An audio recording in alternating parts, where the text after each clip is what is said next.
Okay guys, abang sekarang dekat Taman Minum Kuala Kubu. Tengok anak abang main layang-layang putus tali. Nampak dekat atas tu. Kau jatuh. Jatuh. Ayo. Tarik sikit-sikit. Tarik sikit-sikit. Tarik sikit-sikit. Habislah jatuh dia. Main-main. Kena main-main kan. Bagi dia sampai atas tu. Macam itulah. Tengok. Layang-layang.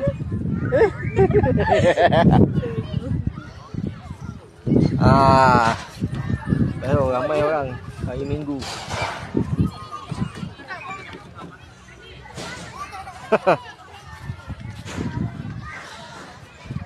Main layang-layang kita petang ni.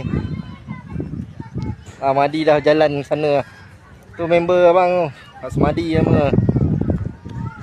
Dah beruban. Laju.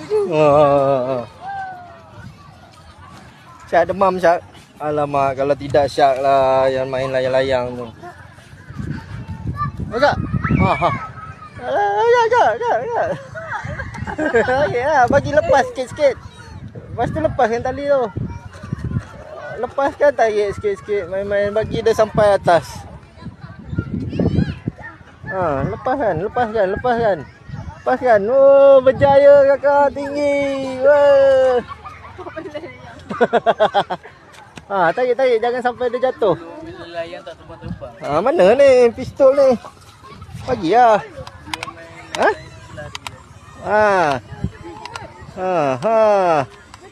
Oh.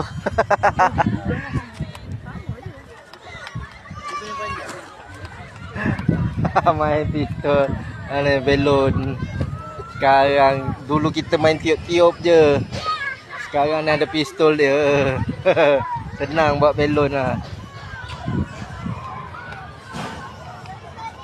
Oh, meriah macam ada tempat jualan kat depan sana. Sakit kepala.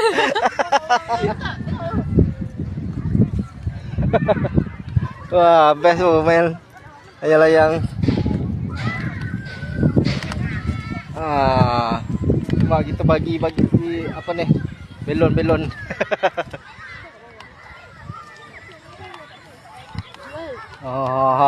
Tali dia pendek sangat.